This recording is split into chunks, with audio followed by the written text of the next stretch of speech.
বন্ধুরা, বাড়িতে মাছ মাংস না থাকলে ডিমের একঘেয়ে রেসিপি তো কারোরই খেতে ভালো লাগে না। মুসুর ডাল আর একটা মাত্র ডিম গ্রেট করে দুর্দান্ত রেসিপি কিন্তু আপনাদের সাথে শেয়ার করব, যেটা খেতে কিন্তু অনেকটাই ইউনিক। তো রেসিপিটা কেমন ভাবে বানাতে হয় চলুন ভিডিওর মাধ্যমে দেখে নেওয়া যাক। ভিডিওটা স্কিপ না করে ভিডিওর শেষ পর্যন্ত আমার পাশে থাকার অনুরোধ রইল। নমস্কার বন্ধুরা, আবার নতুন ভিডিও নিয়ে আপনাদের সামনে হাজির হয়েছি। আমার চ্যানেলে নতুন হয়ে থাকলে চ্যানেলটিকে সাবস্ক্রাইব করে আমার পাশে থাকবেন। চলুন আর কথা না বাড়িয়ে ভিডিওটা শুরু করা যাক। এখানে আমি 100 গ্রাম মতো মসুর ডাল নিয়ে নিয়েছি। আমি আমার পরিমাণ মতো নিয়ে নিয়েছি, আপনারা আপনাদের পরিমাণ মতো নিয়ে নেবেন। এবার ডালটাকে এই পাত্রে নিয়ে নেব। এবার ডালটা খুব ভালোভাবে 2-3 বার জল পাল্টিয়ে পাল্টিয়ে ধুয়ে নেব। ডালটা কিন্তু খুব ভালোভাবে ধুতে হবে, ডালে অনেক নোংরা থাকে। খুব ভালোভাবে ডালটা ধুয়ে নেব। ডালটা খুব ভালোভাবে ধুয়ে নিয়েছি। এবার জল দিয়ে দেব। এবার 1 ঘন্টা মতো ডালটাকে ভিজতে দেব। আমি 1 ঘন্টা মতো ভিজিয়ে রেখেছিলাম, খুব সুন্দর ভিজে গেছে। এবার জলটাকে ফেলে দেব। পুরো জলটা ফেলে দিয়েছি। এখানে একটা মিক্সচার জার নিয়ে নিয়েছি।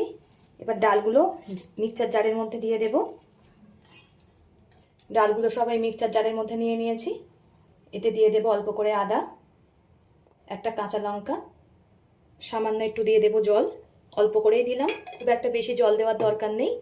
খুব ভালোভাবে ব্লেন্ড করে নেব। খুব ভালোভাবে ব্লেন্ড করে নিয়েছি, একদম মিহি করে। এখানে একটা পাত্র নিয়ে নিয়েছি, ব্লেন্ড করে রাখা ডালগুলোকে নিয়ে নেবো এর ভিতরে।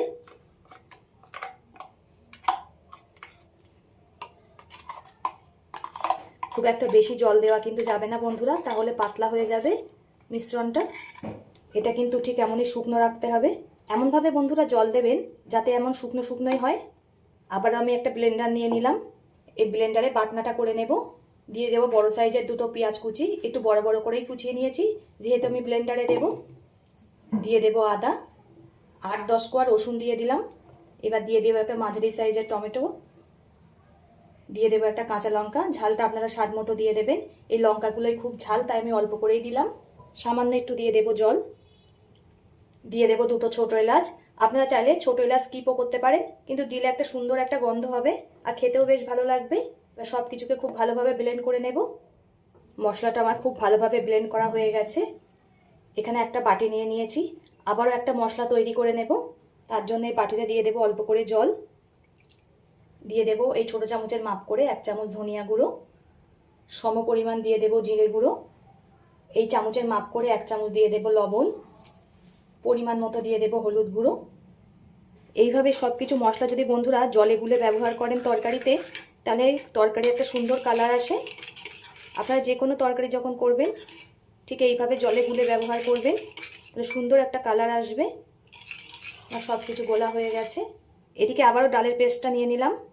একটা গ্রেটার নিয়েছি আর একটা ডিম নিয়েছি আগে থেকে সিদ্ধ করে খোলা ছাড়িয়ে। গ্রেটারের সাহায্যে ডিমটাকে গ্রেট করে দিয়ে দেবো।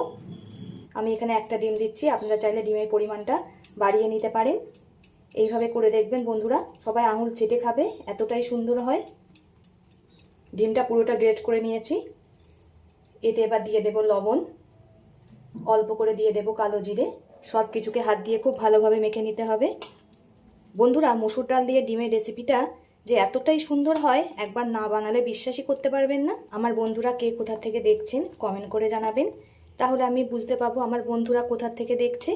আর আপনারা এত সুন্দর সুন্দর কমেন্ট করেন, আমার খুবই ভালো লাগে। এভাবে পাশে থেকে সাপোর্ট করার জন্য সকলকে অসংখ্য ধন্যবাদ। আর সব কিছু মেশানো হয়ে গেছে, ঠিক এইভাবেই ফেটিয়ে নিতে হবে। খুব ভালোভাবে ফেটানো হয়ে গেছে। এদিকে একটা কড়া গরম হতে বসিয়ে দিয়েছিলাম, এতে দিয়ে দেব সাদা তেল। তেলটা খুব ভালোভাবে গরম করে নেব। আর কড়ার সাইডে ঠিক এইভাবে পাতিয়ে দিতে হবে, তাহলে বড়াগুলো ভাজলে আর বড়াগুলো জড়িয়ে যাবে না। তেলটা খুব ভালোভাবে গরম হয়ে গেছে। এবার ব্যাটার থেকে অল্প অল্প নিয়ে বড়ার আকারে দিয়ে দেব। আমি আমার মতো শেপ দিচ্ছি, আপনারা আপনাদের মতো শেপ দিয়ে নেবেন। ঠিক যেমনভাবে বড়া ভাজে বা পকোড়া ভাজে ঠিক তেমনভাবে ভেজে নিতে হবে। এই সময় গ্যাসটা লো টু মিডিয়ামে রাখতে হবে, না এটা পুড়ে যাবে।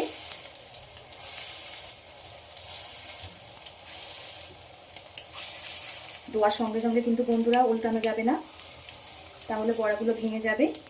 1 মিনিট ওয়েট করে তারপরে উল্টাতে হবে। পিছন সাইডটা ভাজা হয়ে গেছে, এবার উল্টিয়ে দেবো। দেখুন একটুও জড়ায়নি, খুব ভালোভাবে বড়াগুলো ভেজে নিয়েছি। এবার তুলে নেব। এই বড়াগুলো বন্ধুরা শুধু খেতেও কিন্তু খুব দারুণ লাগে। এবার বড়াগুলোকে তুলে নেব। সন্ধ্যার স্ন্যাক্স হিসাবেও এই বড়া করে খেতে পারেন। একই রকমভাবে বাকি বড়াগুলোও ভেজে নেব। সব বড়াগুলো আমার ভাজা হয়ে গেছে। কড়াতে দিয়ে দিলাম সর্ষের তেল। তেলটা খুব ভালোভাবে গরম করে নিয়েছি। দুটো বড় সাইজের আলুকে ঠিক এমন গোটা গোটা করে কেটে নিয়েছি, সেটাকে দিয়ে দেব ভাজার জন্য। আলুটা আপনারা পরিমাণ মতো দিয়ে দেবেন। আপনারা যতটা পরিমাণ রান্না করবেন ততটা পরিমাণ আলু দিয়ে দেবেন। আলুটাকে খুব ভালোভাবে ভেজে নেব। সব আলুগুলো আমার খুব ভালোভাবে ভাজা হয়ে গেছে। আলুগুলোকে তুলে নেব। ওই তেলের মধ্যে আবার একটু তেল দিয়ে দিলাম। এই রান্নাটা অবশ্যই সর্ষের তেলে করবেন, খেতে বেশি ভালো হবে। গরম তেলের মধ্যে দিয়ে দেবো একটা শুকনো লঙ্কা ফোড়নের জন্য। অল্প করে দিয়ে দেবো গোটা জিরে। ফোড়নটা একটু ভাজা ভাজা করে নিতে হবে।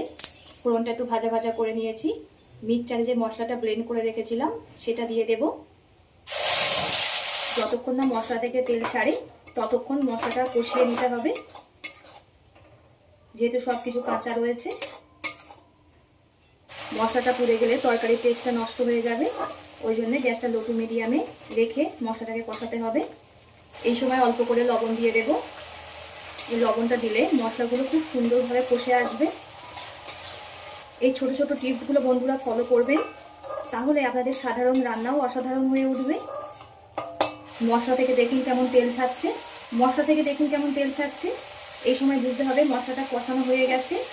এবার বাটিতে যে মশলাটা গুলে রেখেছিলাম জলে, সেটাকে দিয়ে দেব। সব কিছুকে খুব ভালোভাবে আবারও কষিয়ে নিতে হবে।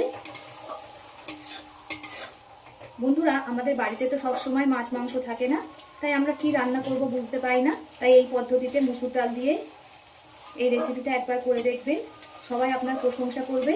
ভাত, রুটি, পরোটা যে কোনো কিছু দিয়ে দারুণ লাগবে খেতে। সব মশলাটা আমি 2 মিনিট মতো কষিয়ে নিয়েছি। এবার ভেজে রাখা আলুগুলো দিয়ে দেব। মশলার সঙ্গে আলুগুলোকেও খুব ভালোভাবে কষিয়ে নিতে হবে।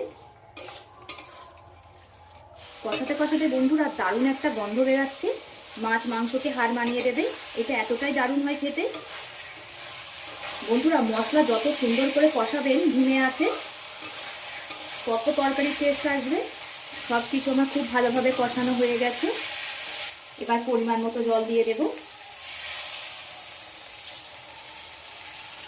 আমি আমার পরিমাণ মতো জল দিয়ে দিচ্ছি, আপনারা আপনাদের পরিমাণ মতো জল দিয়ে দেবেন, যেমন ঝোল খেতে আপনারা পছন্দ করবেন।